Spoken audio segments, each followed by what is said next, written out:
we have this new right that has kind of adopted and accepted the presuppositions and claims of the left about our own history, and they're operating off of that and reacting to that as opposed to what our true history is. Buy my novel, Escape from the Village, from major booksellers online. Go to escapevillage.com. Subscribe to the Substack. Go to fountainheadforum.substack.com. Support the forum. Go to buymeacoffee.com/fountainheadforum. Thank you. Welcome to the Party Pal. This is Fountainhead Forum 357. I'm talking to Jill Berry, who is an editor with the Babylon Bee, which is a brilliant satirical news service, and really brings a lot of joy and laughter to us. And we certainly appreciate the work Joel has done. Thank you. How are you, Joel? I'm good, Chris. How are you? Hey, Joel, the first thing is, how long have you been with the Bee, and what was the origins of the Babylon Bee? I mean, if somebody wanted to start something like this, what would they do? Yeah. Well, I didn't come along at the very beginning. I started out myself as a fan. So I came along in 2019. But the Bee started a few years earlier than that in 2016. And it started as like a church humor site. Like it was like evangelical Christianity culture. All the jokes were kind of like, really tailored toward evangelical kids who grew up in the 90s, and the things that we put up with and the things that we saw and dealt with, the idiosyncrasies and silliness of church culture. Sometimes you got Veggie Tales and all those things, and so there was some politics in there mixed in. We were never apolitical.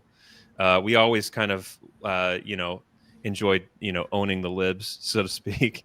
But initially it was more church humor, and so I was a 90s evangelical kid myself, and so I found the Babylon Bee, and I was like, these people are brilliant and they're funny, and they get my world. And that was something that most Christians had never seen before. It was like an actual funny comedy that didn't hate or despise or resent or not understand American Christianity. And so I became an instant fan, kind of just started writing for them part-time, and that snowballed into a full-time job. I used to be in sales. So that's the other thing about the Bee that's kind of funny, is that, and the internet in general, is that there used to be like avenues that comedy writers had. You had to pay your dues. You had to go through certain avenues in order to become a successful comedy writer.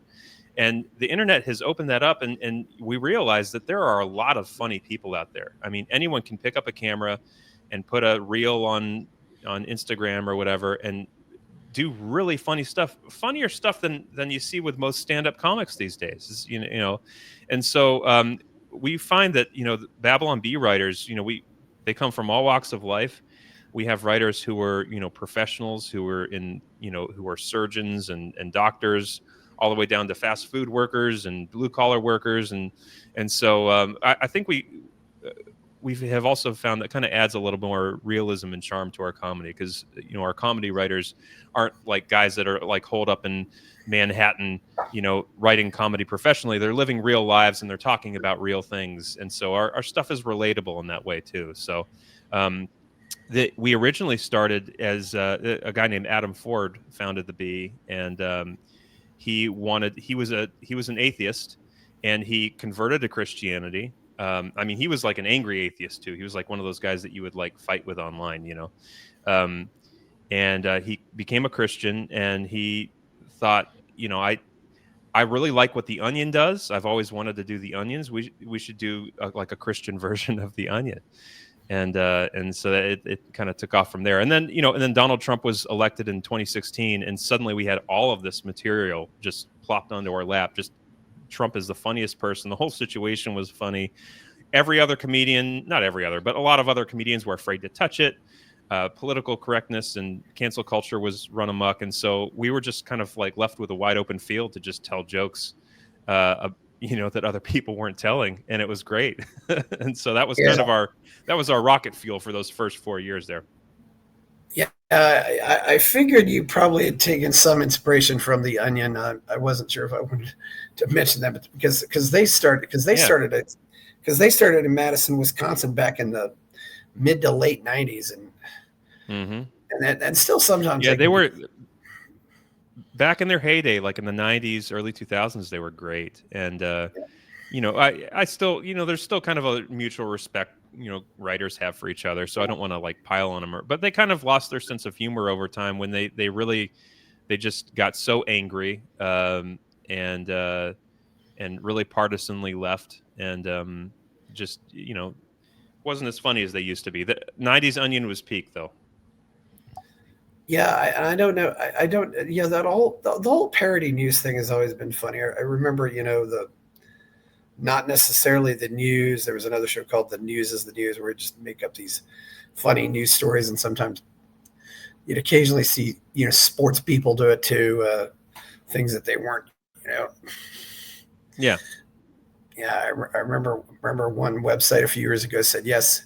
Brown after he got out of jail, it said Brown sign O.J. Simpson. It's like, and of course, O.J. Simpson being way past his time. It's just I love that stuff. I love the dry, wit. It's a very British thing. yeah. I think we're kind of equal parts dry British wit and Jewish humor. There's a good mix in the style when you get to do kind of that dry AP style news headline. It's a fun format to write comedy in. The British wit that it inevitably makes me think of Monty Python's Flying Circus. I mean, Yeah, well, that's one thing that I've always loved about Monty Python is uh, it was always pointless and silly, and you know, in our jobs we can never get too full of ourselves to where we fancy ourselves to be important, political commentators, with important things to say. At the end of the day, we're being silly. We're trying to make people laugh, and you kind of have to be willing to be a clown. If you take yourself too seriously, the comedy kind of dies. So Monty Python always was yeah, a huge inspiration for us there. They're brilliantly talented guys who were willing to just slap each other in the face with a fish to make people laugh. yes, famous, the famous fish slapping dance, and some of that stuff, is almost. It's still some of the best comedy is also all Oh, ages. I mean, a 6-year-old kid would watch the fish slapping dance and they'd be laughing yeah. too at it. And of Everyone course, gets it. It's so yeah, like human. yeah, The other thing is old like Looney Tunes cartoons are like oh yeah, some of the best comedy, visual comedy, like physical comedy that you'll ever see is in Looney Tunes, and it's like yeah. anyone of any age can sit down and watch that and And laugh. Mel Blanc. Oh gosh, yeah, Yeah. Oh, Mel Blanc. Yeah. just Brilliant. absolutely, absolutely the greatest voice actor ever. I mean, Oh yeah. there really isn't anything close. And I can also maybe do it's a little higher level, but I certainly drew some inspiration from the moose and squirrel and stuff. you know, you know, Rocket J Squirrel and Bullwinkle J Moose. But yeah, that's so Yeah. you know, yeah, and so it sounds like you guys are doing pretty well. I should ask too, if somebody had something really funny and they wanted to submit it to the Bee, what would they do? Well, They the like best wrote a way few articles. yeah, I always suggest subscribing to the Bee. So we're fully subscriber supported. That's how we make all our money. And if you subscribe to the Bee, we actually have a forum where you can pitch up to 4 headlines a day. And that's actually how I got my job. I started myself as a subscriber, and I faithfully pitched 4 headlines a day for months before I started to be noticed. But that's what I recommend if anyone is interested. We read the forum, we look for good headlines every day, and if your stuff is good enough, it'll peek through eventually. You'll get noticed, and we're always looking for more writers. So Certainly, yeah. I hope comedy can get some of its wheels back. I mean, you gotta.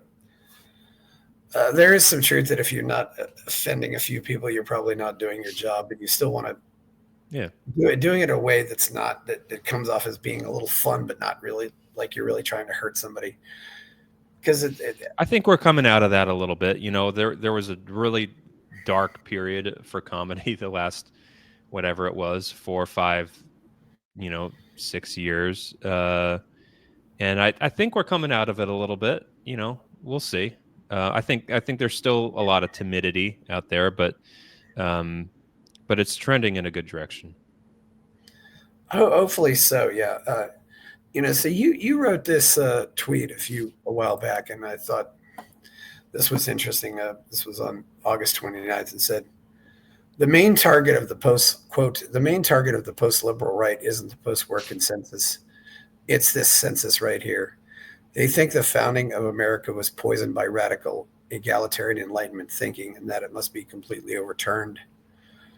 Unquote. I'm not going to go through the whole thing, but I really, I've read Thomas Jefferson, and I know that in the context of when the Declaration of Independence was written, the phrase "all men are created equal," which certainly is something that can be twisted, but they never meant that that we were all exactly alike and that we should all have equal outcomes. It was never about that. Yeah. Right. Yeah. Yeah. It's the Enlightenment certainly was present at the time of the founding. I'm sure that it had some effect. But the Declaration of Independence isn't an Enlightenment document. Fundamentally, it's a Christian document. It's an acknowledgement of the equal state of mankind before God as creatures made in His image. And of course, the progressive project over the last 250 years has been to transform the American Revolution into the French Revolution. To take God out of the picture. And craft this more egalitarian utopian vision, and the idea of equality has been so twisted and just bastardized beyond all recognition. A lot of people have kind of lost faith in that original idea because most of them don't really know what it's saying. But I also think that there are some people who do know what it's saying and are just really cynical actors who are taking advantage of this current moment that we're in. There's a huge backlash to the left right now. All the momentum seems to be on the right, and so my biggest kind of concern over the last few years, the right's clearly ascendant, and it's important that the right people rise to the top, and the right definitions take hold, because I think there are a lot of kind of cynical, nihilistic, power-hungry people who are not, true conservatives, true lovers of liberty, true Americans who want to use that right-wing energy for some really bad purposes. Yeah, and of course, if you understand what they were fighting against, I mean, you still had, for example, a lot of cases, where the father would leave everything to his oldest son and nobody else would get anything, or just you had all these baked-in institutions that just that you had an inequality that was enforced really by law, and the whole theory was. The whole theory of this, maybe it was naive, but that if a rich man commits murder and a poor man commits murder, they both go to jail for the same time. That's right. How I see it. Exactly. We're equal before the law. That's like the fun. It's a fundamental statement about who we are as human beings. That class, status, the amount of money that you have doesn't change your moral standing before the creator, before the natural order, however you want to say it. And so I think what we really need is a return to the founding, the way the founders actually understood it. And so, the responses to that tweet were really interesting, because I got a combination of, you're crazy, we're not saying that. And also the other half were saying, that's exactly right. We need to throw the Declaration of Independence in the trash. It was a heretical document. Men aren't equal. The biggest objection I got was like, no, that's not true. Men aren't equal. Like, they're Yeah. they have different talents and abilities and behaviors. Is like, no, that's not what it's saying. And so there's this massive amount of re-education that needs to happen. I mean, we have 100 years of worth of American generations of kids who have been brought up under progressive um, left-wing education with a left-wing Yeah. version of history, Howard's in and all that. And they've kind of, we have this new right that has kind of adopted and accepted the presuppositions and claims of the left about our own history, and they're operating Yeah. off of that and reacting to that as opposed to what our true history is. Yeah, yeah. It reminds me, what Ayn Rand said: an argument that doesn't challenge fundamentals only serves to reinforce them. They almost always accept the left's fundamental principles, which, and the Yes. left has hated the founding fathers for a long time, and this seems to be what they're doing again. They're always going. I don't know why they would do this, and the sad part, I really do think a lot of these people know better. Uh, Yeah. I've never been an egalitarian because I think probably when you're around, at least for me, just when I first went to school, it's like I just noticed, why is math so easy for me and it's not so easy for these other kids? Right. And I don't know if that's a question of nature, nurture. I think there's, and I don't think we really know at this point, because I especially think, what happens to kids in the first 2 years could be crucial. I mean, you have all this Hmm. programming of the brain that happens that you're not really aware of. But Even in the that's, womb, yeah, we haven't begun to understand what happens in the yeah, womb and how it affects our hardwiring. But yeah, but nurture is another big part of that too. I mean, there's yeah, so much. I mean, and that's why the principle of the individual is so important. yeah, There's no way to to organize people in this collectivist way that doesn't end in disaster. And that's not to mean that collectivism in certain contexts isn't bad. I mean, a nuclear family is a collective. I run my family. I have 6 kids, and I run it as a dictator. And our economics is socialist. We all share yeah, everything.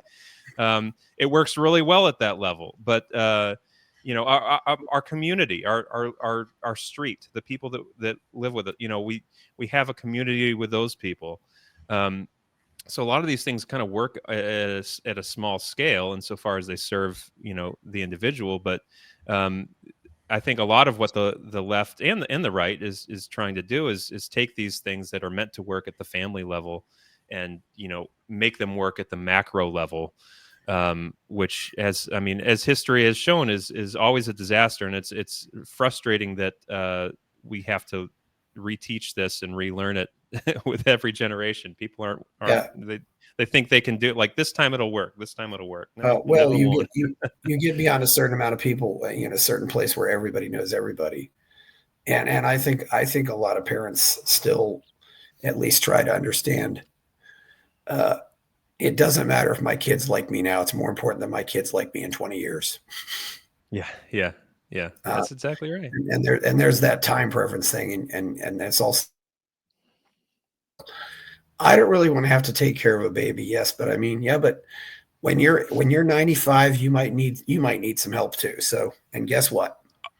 Yeah, well, Yeah, I'll tell you, my I when I first got married, I was kind of like, well, I'll have 1 or 2 kids. Like, I don't want to go yeah, crazy with this.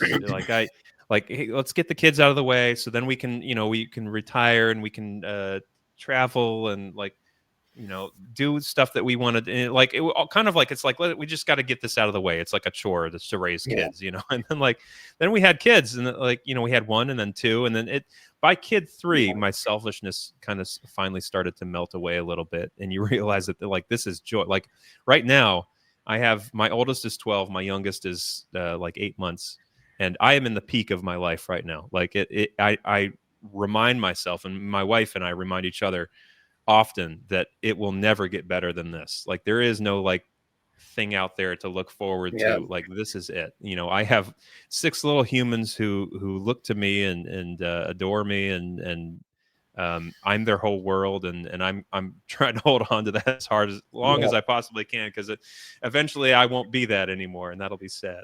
I don't know if I could ever see myself going beyond 4, but and I know some people who had kids at a young age, and then by the time they're 45, they're thinking, oh, now we really can have fun because we Yeah. don't have to take care of the kids can take care of themselves to a certain degree, so we can go maybe travel or something like that. Yeah, it's I That's a remember big really, thing that yeah. it's feeding so many other issues right now. The fact that we're not replacing ourselves, the birth rate is collapsed.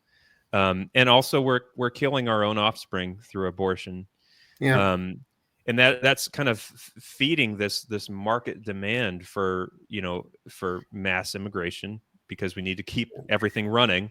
But we've kind of killed off our own offspring, and so there is a thing that has to be reversed here, and a lot of people, Elon Musk, he's with his kind of like humanistic, autistic ways, like, I'm going to hack this, and like, if I can create an AI code that'll change people's behavior, I'm going to fix the birth rate. And I'm like, yeah, no, I'm still a Christian. I think it's probably more of a faith, values, and belief thing that needs to change, but we'll see. There's also very much, you see, you hear these things about, parents getting called, woman leaves her kid in the car while she goes in the grocery store, and somebody calls the police and stuff like this. This is stuff that bothers me too.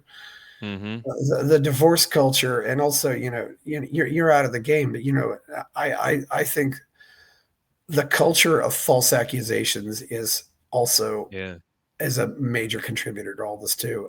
Oh yeah, I can't.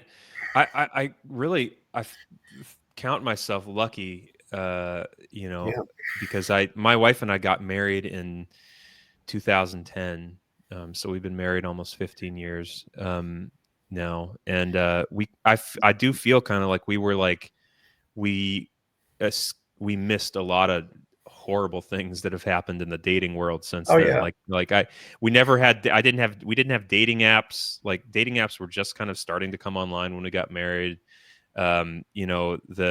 The whole like rape culture, false accusation culture, like all that stuff like hadn't really come yet, and we kind of narrowly escaped it. And so I really feel for a lot of young men these days who are frustrated, who are going on Tinder date after Tinder date with women who you don't appreciate it, or won't give them a chance, or they say one wrong thing and the woman says she gets the ick. It's like it's just such a nightmare. And I understand why a lot of young men are angry, and I hate the whole like incel stereotype, but there's a lot of sexual frustration out there that's manifesting in our politics, I think. Yeah, well, I mean, you end up, like a guy I read, he says, well, one time they called me in for sexual harassment because I simply asked the woman, hey, what are you doing this weekend? And that was implied asking for a date. And he said he actually wasn't asking for a date. He was just wondering what, I mean, most men stopped trying to meet women at work a long time ago. It's actually almost made it where you forced the web, I knew that was a disaster. I also think because a lot of the matching techniques really aren't the things that matter. It's Well, it used to be that the number one way people found their spouse was through family. Families introducing each other. The family's kind of broken down, and then the number one way was through church. People would meet them at church. And people aren't going to church anymore, and then the number one way was meeting through work, and then the HR departments killed that. And so school was always been up there too. Yeah, school too. But there was always this sense of where like we met people in the context of community through like friends introducing friends to each other. Mm-hmm. There was a sense of safety. There was a sense of intentionality that like we're here to meet. Like I want to meet a husband. I want to meet a wife. Like, and now we're kind of like these like free agent automatons with apps just kind of floating around, bumping into each other in the ether. It's just so dystopian. It's awful. Yeah, it is quite dystopian. Yeah, I don't know how it got. it got to a point, how it got to this. It's and now you have professional dating coaches and stuff like that. You didn't have that before because you didn't need it. Everybody just pretty much got married. Yeah. So we That, need to go back, to quote the to quote the right wingers. We need to return with the V instead of the U. That's the, I don't know. It's funny too. You called out some of the people that I definitely think are that what I would call you mentioned Aaron McIntyre, Curtis Yarvin, Charles Haywood, Stephen Wolf. I mean, I have to admit, some of these guys, they're smart guys. That's why they know better. One thing I found, one thing I stumbled onto recently, just with Yarvin, somebody shared an article with me in February 2020. Oh, Yarvin was promoting the coronavirus nonsense. Thanks. That's something that the right has really walked away from, and they were promoting it early. Mm-hmm. The left, I have a lot of more grace for a lot of people who are like innocently caught up in this stuff, who don't really know what's behind it, who are, good faith, just kind of responding and reacting to in the way they think, but you're exactly right. You said it yourself that, these guys are too smart to not know better. And that's why I kind of treat them more as villains, that the idea that, someone like Stephen Wolf doesn't know what he's doing, or Curtis Yarvin. I mean, like Curtis Yarvin's a straight up nihilist. I mean, he all I've heard him do is deconstruction, and kind of like he's an encyclopedia of historic knowledge, but he has like no ability to put it in context into a narrative that creates meaning. It's like this. He's kind of like the new, like this new class of influencers that, the guys like Yuval Harari and the World Economic Forum, that like these sociopathic autistic guys who think that like they can kind of like tinker and hack their way to utopia. And I know he would say that he's not a utopian. He would deny that himself, I know, but it's in the common thread through all of it with all these guys is pride. Like it's like hubris and having too much confidence in your own virtue, in your own knowledge, in your own wisdom, that you think that you can that you have the answer to something that has eluded humanity for thousands of years. The state that we're in now in America is the result of thousands of years of war, bloodshed, slavery, learning these lessons and then learning them again the next generation. And a lot of providence, God, I still believe God has had his hand in it. And we're the recipients of all of this. And some of these guys who come in who just think that, it's like that. I don't know if you've seen that comic that goes around that it's like this little cute little blob creature who's in his room and he says, I want things to be different. And then he smashes his entire room with a baseball bat, and then it's all a mess. And then he goes, uh-oh. Like they don't think past the, like, I want it to be different, so let's deconstruct everything. I haven't heard any of these guys propose like an actual workable solution that wouldn't end in disaster, more war, more bloodshed, more slavery. Right. And so yeah, I think, whether these guys realize it or not, they are playing the part of the villain. And the frustrating thing for me is to see a lot of people who I know are good people, who are well-intentioned, who are doing and saying what they're saying for all the right reasons, still get caught up in it because they don't really know what these guys are about. So that's what I'm about. That's why I go on Twitter and I say what I say, and and I face the angry, seething hordes, because I want people to know, as humbly as I can, because I don't want to be more, I don't want to be too confident in my own, sense of things, like I have all the answers. So, there's there isn't I don't know if there's a person who's ever existed who doesn't have blind spots or deaf spots. I mean, yeah. And And the other problem with that too is often one man's blind spot is another man's obvious, and one man's obvious is another man's blind spot. Yeah, that's true. It really is. I sometimes think these people, because they're kind of rejected by society, that they get mad at the world. I was bullied, and so now I don't know that. It just Yeah. makes me wonder, or they I weren't. think there's also, if you're smart and you have a lot of knowledge that people don't have, Mhm. I think that there's this sense of like, you kind of like the feeling that you get from like blowing people's minds with something that feels new and fresh, and people kind of looking to you as someone who's really smart and intelligent. I think, it's like it's a very human thing. Like, we all want people to think we're cool and smart and wise and people who have that extra level of intelligence and then kind of find a niche that they can exploit, that kind of creates that feedback loop of wow, you're amazing, wow, you really have the answers, you've got this all figured out. It's really intoxicating. Yeah, For me too. I mean, we're all susceptible to it. and I think somebody said about Yarvin that he sees everything as an engineering problem. So just Yes. which It's like Bill doesn't. Gates too. I said this about Bill Gates back in the Yeah, day when the guy is a tinkerer. yeah, He works on microchips and he extrapolates that and thinks that all of humanity and all of our human problems are like a microchip that he can just kind of tinker with until it works. And it's like, no, it's not. That's not how it we works. we did not consent to be your lab rats, Bill. Yeah.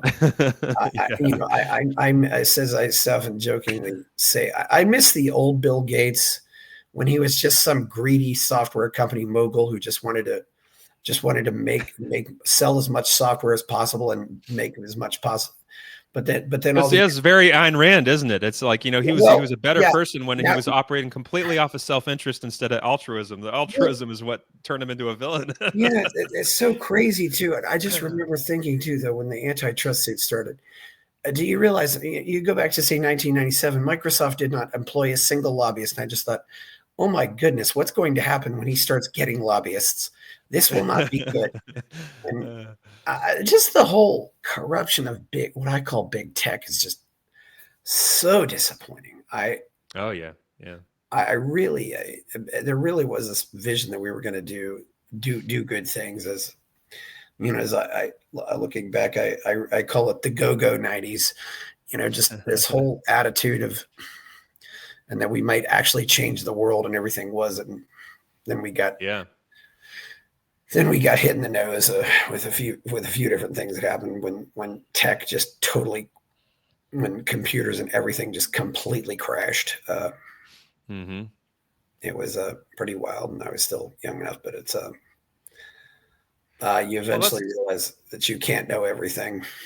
you can't know everything, and human nature is human nature, and I also, this one of my critiques of Ayn Rand is that, I think um, she was operating in a world that was, Yeah, I think, built by Christianity that I think she may have taken for granted a little bit, and that, you know, people operating in their own self-interest is very good. It's been shown to be, it's pulled yeah, billions of people out of poverty. It's changed the world, but people are people, and people do bad things, and capitalism isn't a system. Capitalism is just freedom, and when people have the yeah, freedom to do what they want, people can exploit others. People can make terrible moral decisions, and so I really think that, for capitalism or freedom uh, to work, there does need to be uh, this other force involved that keeps people moral, that yeah, helps people self-govern, and I think that's where Christianity is coming in, and I think people are starting to rediscover that a little bit. That that the modern age, we took that for granted and thought, science is here, we don't need this anymore. We saw where that got us, and so there has been kind of, yeah. it's a little bit of a return to at least believing in God for a lot of people. and that's taking a lot of different forms though too. We I see think you just turned to- need to be able to see the big picture and understand, the nature of it's interesting, but in America, some of the best companies are the family-owned companies. Mhm. Because Yep. they realize, well, I want to have a successful company, but I want my grandson to have a successful company too. And that's a completely different approach than the CEO who just cares about the next 2 or 3 years. And Yeah. and Rand was just, it was just all a response to watching her father's pharmacy get nationalized by some of the worst people who ever existed. I mean, Yeah. and there's not much doubt about that, and he was a self-made man. It's funny. Mhm. I have another woman on here whose grandfather went through the same experience in Cuba. Mm. Pharmacist, lost his Mm. pharmacy, and Wow. I think a lot of people. I think yeah. As I said, I've said this so many times that I was 18 years old when the Berlin Wall came down, and none of us thought we would still be arguing about this now. Yeah. No, it's so true. Yes. And it is the government is like this. It's like you got like the Christ and the Antichrist. Like the government is like the anti-family. It's like Yeah. this weird facsimile of a family, kind of like a witch is a the evil mirror of a mother. The anti-mother. Government is the anti-family, and it really does the weaker the family gets, the stronger the government gets, and vice versa. The stronger the government gets, or the stronger the family gets, the weaker the government gets. And so, yeah, yeah, that's so true. And there's also the realization that we all want to do things, but the fact is, 200 years from now, the only people who are ever going to care about you are your descendants, Yeah, your yeah. great grandchildren or whatever. I mean, nobody else is going to care that you were alive. Now maybe you've got some articles out there that people may still look up 200 years from now, but No and one will this, have a and you clue look up, what any of them were. trust me. Like, that's the other thing with our headlines is they have such a short shelf life because we're commenting on a headline from that week. Sometimes Oh I go yeah, back and look at my own headlines from 3 years ago, and I'm like, "What? Why was that funny?" I forget. And that's so sometimes. I, Yes. yeah, I will someday be forgotten. All this stuff will kind of be dust to the wind, and what lasts? The things that I do for my family, the things that I pass down, the things that I do for Christ, and that Yeah. lasts in eternity. I think is what counts. So I try to keep that in perspective. That I forget who said it. A famous preacher that evangelicals love is something. He said something like, live, serve Christ, and then be forgotten. Like it's okay to be forgotten in the world's eyes. If you've left a spiritual legacy that matters. I mean, it's like I've got this big collection of photos from my great grandparents' 50th anniversary party, which was on 11 September Oh wow, 1929, and it's just like no, I said I want to save these, and eventually that's so cool. I need to I work. wish I had that. I don't know a lot These, about yeah. my ancestors. I wish I had that. That's cool. Well, my brother really kept all that stuff, and so I said, I want to keep this. And I also thought too, look, I know my great grandparents probably have quite possibly 1,000 descendants by now. So I want to, I scan. If I scan these, then anybody who wants them can have them. So Hmm. I don't know if I want to keep the originals, but at least that's the one thing about computers, they can keep those things alive. And Yeah. yeah, I can imagine that is one thing hard. You've got a publication that ends up becoming very dated very fast. Yeah, yeah, it's true. I mean, we do have a few evergreen things that Yeah. I think will stand the test of time, but those are like maybe 1 in 10 of what we publish. So, I remember at a garage sale, um, I found a book by an really old book by Edgar Allan Poe, and it was a collection of his satire. Did you know he was a comedy writer? I had no idea. Oh my He Poe! Oh my goodness! Edgar Allan Well, Poe was the he was comedian is often a tortured soul, though, and he was Yeah, definitely. Yeah, that's exactly right. He was a comedy writer, and he has an entire book of satire. And yeah, I tried to read through it, and I had no clue what any of it was about. Like all of the references are so lost to time. I mean that yeah. Yeah, it really does have a short Yeah, shelf life, but but a lot of really powerful impact in the immediate, and it really does move the culture. I think yeah, people might not realize 100 years down the road, but the Bee at least has that one lightning rod moment of the joke that got us kicked off of Twitter, which led to Elon yeah, buying Twitter. So we have that to hang our hat on, that we yeah. we made a little difference in the world. Yeah, how long did that happen, and what was the what was the so-called offensive article? I mean, yeah, I really just, that was to me the peak corruption of big tech, but I saw it happening for a while.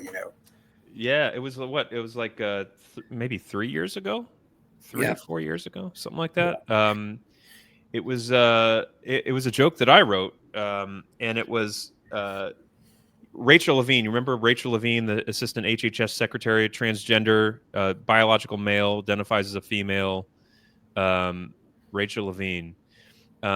USA Today had named Rachel Levine. His real name is Richard Levine, but they had named him yes, their Woman of the Year. USA Today's oh Woman yes, of the Year. mhm, So, and it was one of those moments where the Babylon Bee was like, how do you top this? This is just like it's you know that's the other thing that satire writers deal with, is how do we come up with something funnier than the actual news sometimes. But the Bee has this kind of running joke that we'll give out awards every once in a while. We'll do our Woman of the Year, like we made our Woman of the Year Hillary Clinton, and then the body of the award is like, please send help. We're being held against our will. She's going to kill us.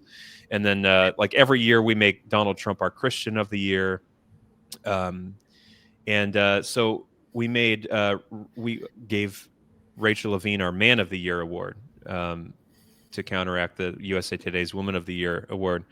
And so that got us kicked off of Twitter. Elon Musk, I think, was kind of already like frustrated with a lot of what was mhm. going on. So he reached out to us and you know, said, "Hey, this is ridiculous. I can't believe, I like your stuff. I can't believe you guys got kicked off." And the next day he started, he kind of publicized that he was, making these moves.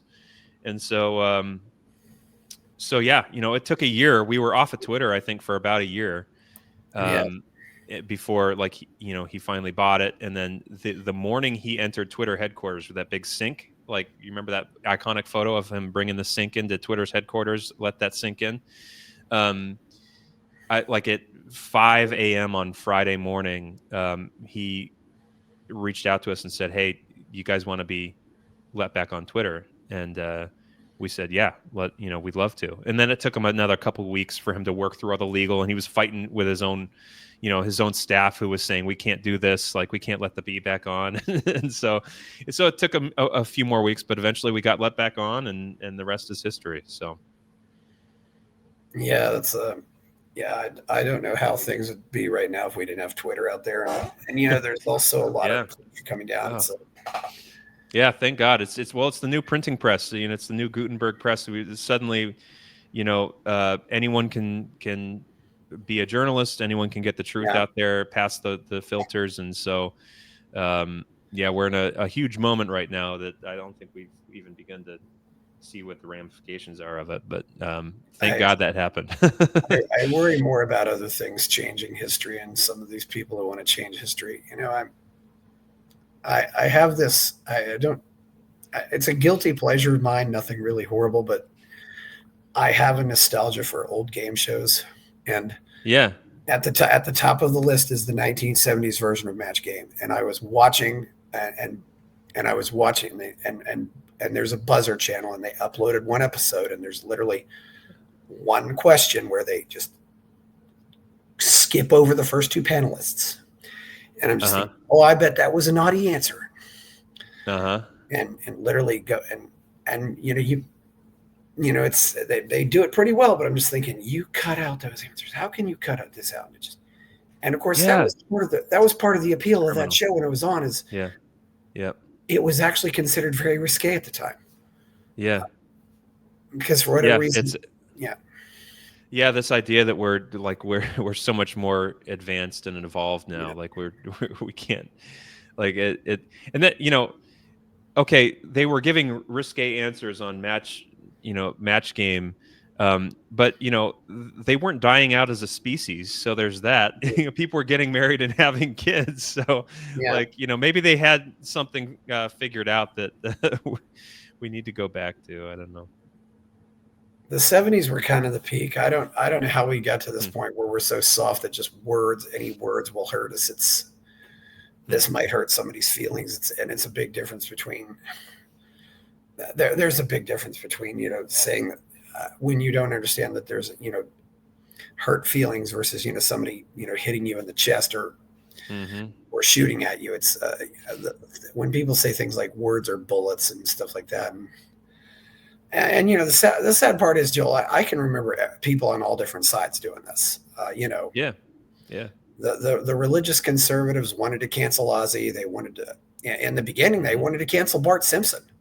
Uh, Yeah. Oh yeah. Oh yeah. I remember the old, the moral majority, religious right, culture where trying to yeah, Bart and Simpson was a big one.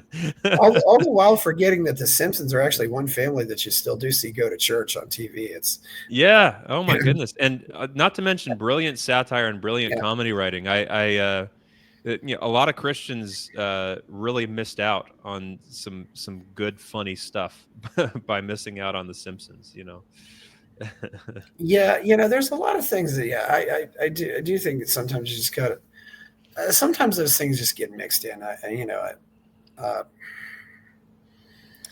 there's a lot of things. Yeah, there were some lessons that there were some people. I think some Christians also I knew finally realized. Oh, there's some lessons like this in Buffy the Vampire Slayer too. It's Yeah. above all too, though. At least in the first 5 seasons, there was always also a very clear definition of good versus evil, Yeah. and that's what all the moral stories are. That good versus evil. Joel, Yeah. Yeah. also looking, I think, at the whole thing about good versus evil, especially in a lot of these moral stories, when you see the good person go bad, it happens because the hero or the person who becomes the villain loses sight of what he's for and instead just becomes focused on what he's against. Yeah. Yeah. I can see. Yeah. Well, that's true. And that's happening right now, isn't it? I think that's what's happening Well, with the right. I the think that reactionary right, the reaction, it's all they're reaction. It's yeah, it's it's just Yep. gotten to this point where all that's there for a lot of them is just, I want to punish the bad guys, Yeah. and I'm just thinking, I get it, and it's a tough battle to stay away from. I mean, Hmm. uh, you know, Well, the thing is, and the thing mhm, that is and this was kind of a blow to the reactionary right, ironically, is that Trump won. Trump won. We won a democratically. We voted somebody in democratically. We didn't have a revolution. We didn't have to have civil war. yeah, Um, we got Trump, and he's doing a lot of good things. Obviously not all good. There's going to be some things you love, some things you don't love, but we made a step in the right direction. And there's a there right. So we've won right now. We're at this point where you know we've been kind of the outsiders, the underdogs, the dissidents for so long, and that's kind of a fun place to be. You can take pot shots at the people in power and the sacred cows. Now we're in charge, and now it's time to actually build culture. To, like you said, to be for something, yes, um, to create beauty, to craft a vision, to lead and to govern. And the right, a lot of the right now is still in permanent dissident mode because they've had a really hard time making that transition. Um, and I think that's where a lot of the conflict is coming from. Is you got these guys that are just that's their comfort zone, is just being dissidents. And so you kind of have this weird thing that a lot of guys who boosted Trump and fought for Trump are now against Trump because now he's the establishment and they're just dissidents, and they've kind of made that their entire personality. But it's time for the right to start building culture. It's time for the right to start being for something, which is a lot harder than being against something. well, I think the one problem out there, and this is why when the Berlin Wall fell, it ended up not making any difference was. Uh, were the college professors, and that has just gotten worse. And there were even books Yeah. at the time coming out calling them out, and Yeah. I don't know where we go on that. Academia and unfortunately too is we need a lot more. We also need a lot more creatives. Yes. We need people. We need comedians. I think comedians are almost always freedom fighters just by necessity, because Hmm. they always make fun of the government. But we need people writing novels. We need people writing songs, Yes. making music. We need people making movies. It's Yeah. Yeah. And it's the other thing that the right needs to kind of do a little better job at is art is messy, and you yeah kind of need to give artists room to not be like so ideologically pure all the time, and like you're not trying to make a conservative right wing movie, like um, Yeah, I you know have what you're saying. If you're too over the top with your message, yeah, it's yeah, and so it's like William Shakespeare um, was brilliant at showing the world as it is, mhm, and the good and the bad, and the muddy messiness of life, yet still kind of had it set in this moral universe where there is true good and there is true evil, and your actions have mhm, consequences. But it's always messy, and it's always there's always choices that aren't so cut and dry, and might end in tragedy, might end in something else. But yeah, so we have to give artists room to be a little less ideological, to make mistakes, to that's the thing about Hollywood, is that they, for every one good movie they crank out, they make billions of bad ones. And so the other thing that we need is we need more machinery and infrastructure to just start cranking stuff out, knowing that maybe a lot of it, if not most of it, is not going to be that good. But that's yeah, kind of what you have to do. You have to fund more things. You have to fund things with the good chance that you won't make your money back, but that you're trying to put something good out into the world. Um, and for a long time, conservatives have, especially wealthy conservatives with money to invest, they tend to invest their stuff in in think tanks, and yeah, boosting certain politicians. And the idea of like funding a movie, or funding an artist collective, like it sounds kind of hippy dippy, like it's yeah. and we need to get into more of that stuff, I think. I wonder too, and this just popped in my head. Maybe there are just more people on the hard far left going into creative work because they're just not as happy because creative work can often be a therapy. Yeah. Oh, yeah. That's true. Yes. That's the age old question, for comedians too. Is it possible to be funny and also mentally well? Do you have to kind of be a tortured soul to be funny or to be creative? Yeah. And there is a sense to that. The best novelists were kind of these tortured souls that, like, Mm. you're, uh, to put it melodramatically, you're opening up your veins and bleeding onto the paper. And And so, unfortunately, too, there's a lot of. I mean, among comedians, there's a lot of yeah, alcoholism and worse. It's really yeah. really sad. And there are too many mentally healthy conservatives who are Yeah, with families and happy, and it really kind of dampens down your creative ability. yeah, and in some cases, I think they just figure out a way at an early age to deal with things that are horrible. I mean, Yeah. I knew somebody who was, even in high school, I realized, I said, you're a white Eddie Murphy. I mean, seriously, he was just like that. And then I knew about his family. I said, yeah, I get it now. It Hmm. just becomes a coping mechanism because Yeah. you can, because so I think a lot of people get angry to avoid being depressed, and some people learn how to be comics and not be depressed. It's Yeah. And we still need that. We need people who are more kind of left inclined. I think they add balance and flavor to our world. And here's my deal. Here's my deal that I would like to propose to everyone. Like, let the leftists run yeah, the movies and the restaurants and the operas and the art houses, and let mhm, conservatives just run the country and run the businesses. and everything will work out great. Let's Yeah. all, like, leftists, stop trying to run things. You suck at it.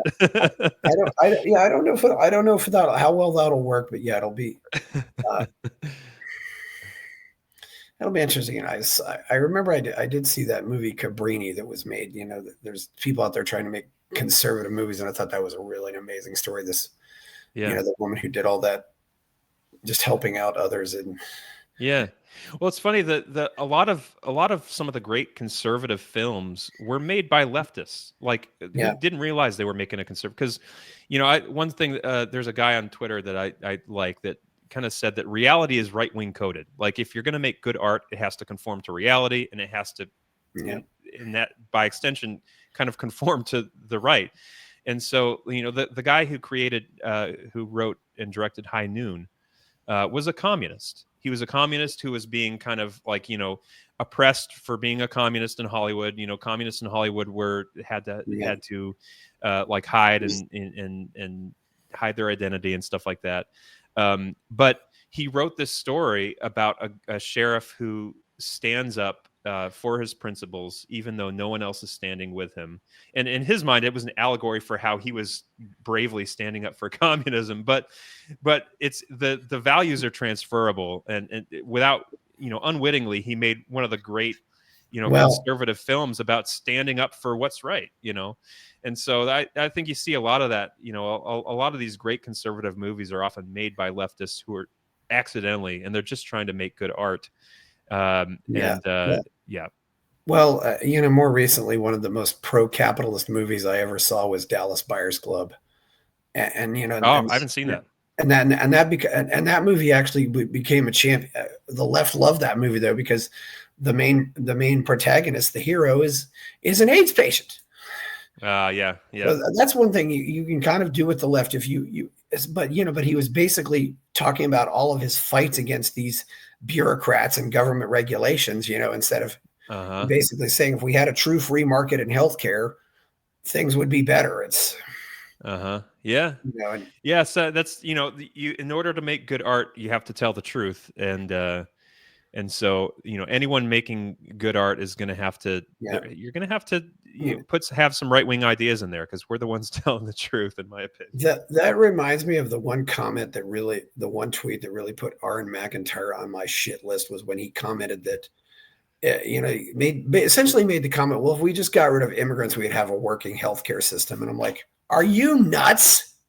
Yeah. You know how messed our healthcare system is a complete disaster, with or without the immigrants. That's the other thing that's really frustrating. There's this growing sense on the right that we crave a silver bullet. We'd love to have this thing that we could do that would just fix everything. And the thing that the right, or some pockets of the right now, are fixated on, is this idea that if we could just get the immigrants out, and or even more, if we could become more racially homogenous. The problem is with all these brown people here, they're screwing everything up. Everything will kind of magically go away if we, and I'm always reminded, okay, we have, we tried collectivism and communism in racially homogenous, culturally homogenous Russia. Didn't work then. The Pilgrims, who were Puritans, a small commune of not just racially but religiously homogenous people, came to the New World. They tried socialism. It almost killed them. Like all this, I mean, I agree. We need to get a lot of these illegal immigrants out. We need to stop illegal immigration. It's a huge problem, but it's not a silver bullet. And we can't lose sight of the fact that the government is still too big. It's still got a stranglehold on too much of our lives. And it needs to be seriously cut down to size. And that was one of the things that was so demoralizing about, the whole Doge thing, and how that fizzled out so quickly. Those 2 weeks where Doge was just putting entire government agencies into a wood chipper with like the most fun I've had reading the news in my life. And there's this, there's that side of Trump's circle that are more libertarian and want the government to shrink, but there's this other side of Trump's circle, people who are influencing him, who are, I think, whispering in his ear, who have this idea that no, we don't want to shrink the government. We want to control all of these institutions. And if we are in control of them, it'll be better. Like, we don't want to destroy the Department of Education. We want to control it. We don't want to destroy the Fed. We want to control it. So they're not small government people. They're people with the hubris to think that if they were just in charge of this massive, gargantuan monster, that somehow it would be better. And it's just pride. Well, there was that guy also, I can't remember who was it, but said after the so-called revolution of 1994, said, "You mean we're going to cut this stuff after we've taken over?" It's like, yeah, it really, and I'm worried much more about the civil liberties and all that stuff. I mean, if you don't want the pigeons to come shit on your house and your car, don't put birdseed out for them. But the people haven't figured it out. Not to mention that, there's all these Venezuelan immigrants going to Argentina, Joel, and guess what? They love Javier Milei, and Javier Milei loves them. Yeah. It's just, so they went out and worked for him and said, because you want to find some of the fiercest anti-communist warriors, like look at some of these Venezuelan refugees, because they've lived it. Same thing with refugees from Cuba. I love those people make the best Americans, because they hate communism like with a passion, and we need more of them. and they often got great attitudes, and some of these people, what they go through to get here, it's just, amazing. You hear these stories, I mean, I haven't heard of them swimming from Cuba to Florida, but it would be impressive if they did. Well, the other thing too is that this emphasis on the right, and you hear this phrase all the time online. Look what they took from you. Look what has been taken from you. It's been taken from you. It's been taken from you. It's been taken from you. Immigrants are taking this from you, and it's like, no, we gave this up. Like this is like we stopped having kids. We stopped teaching our kids to work hard. We haven't instilled our values in the next generation. We've miseducated billions of our own progeny, and so we've reached this point, this tragic point where sometimes to keep things running. And I talk with people in the real world all the time. Conservatives, small business owners, guys who run construction companies or landscaping companies, who they don't like illegal immigration. They don't want a bunch of people who don't share our values coming in, but they're like, I can't find any white Americans that'll show up to work, who can pass a drug test, who are willing to work a blue collar job and put in 12 hours of backbreaking work. But I can go and I can find 10 immigrants with amazing attitudes who will work through the hot sun on a tar roof. What do you want me to do? I have a business to run, And so, there is a sense to where, yes, there are bad people who are facilitating mass immigration, and it's being done to us, but we're also doing it to ourselves in a lot of ways. And if we're going to solve this problem, we need to take back what is ours, and we need to start teaching our children to have some pride and hard work, and not just give up what we've been given. Not to mention, Joe, a lot of those, I mean, I love South American women. Absolutely. They've got, you still sometimes you'll often see really long hair and just. Yeah. And the cooking, my goodness. Yeah. Well, that's one thing where Joel, that's one thing absolutely true. Wherever you go, immigrants are always opening restaurants. I mean, I've seen you can see a bunch of Korean restaurants in Mongolia, for example, because of all these Koreans that go to Mongolia. Yeah. It's mostly North Koreans who are very happy to get out of North Korea. But it's sometimes I fear just like it's almost like everybody has a need to hate somebody or a need to look down on somebody. It's like you blame somebody for your problems. Natural. So, That's what the communists do. It's you know, it's blame but the system. If you blame the system, you don't have to look at your own shortcomings. yeah, On the right, if you blame the immigrants, you don't have to look at your own shortcomings. Everyone yeah, wants a but yeah, scapegoat. or some cases, just I sometimes think maybe Americans just don't want to face up to the reality. What did we had this beautiful thing, and look at what we did to it. Yeah, It really it was beautiful. The idea of America is just, and I do, I definitely very much believe in homeschooling. I think it's probably if America had never established a public school system, we could have withstood everything else. But The public school system was an evil institution from the get go. yeah, I homeschool my kids. that's And I great, was man. homeschooled myself. My mom is Yeah. hilarious. She's actually in hospice right now. But Oh, she yeah. she raised all six of us and homeschooled us. And it used to be in the state where we lived that you had to write like a report. You had to answer the question why you were homeschooling your kids, and you had to give this report to the state for them to approve and sign off on or whatever. And it Yeah. was like this form, like with a lined sheet of paper, and at the top of the form was, like, why are you homeschooling your children? And my mom just wrote, Yeah. because public schools are child abuse. That Yeah. was her whole essay. And she turned Yeah. that in. She was I, always kind of a feisty one, and I loved that about her. She passed that on to us. I do hope all the Christian homeschoolers will acknowledge that this movement initially started with the hippies in the Yeah. 70s, and they fought Yeah. a lot of hard battles. They really did. But that isn't the first time that conservatives saw something hippies were doing and said, "Oh, maybe we should try this." And they did. The Yeah. other thing right now is like this naturopath, like Yeah. nutrition and Oh, yeah. being against vaccines, and like that's like a conservative cause now, which is kind of funny. Well, It's the hippies were way ahead of us on that, but in some the right cases, has yeah. definitely Well, picked up. there's the realization, hey, we're all becoming fat, and maybe that's a form of sloth, which is a sin. It's Yeah. and God, and not to mention, well, yeah, I go work out, but I go work out so you don't have to worry about me when I'm getting old. So Right. yeah, the Exactly. kids, and you end up with kids who love to work out. Yeah. Well, it has been great having you on here, Joel. Thanks for having You me. said you had about an hour. Anything else to say before we go?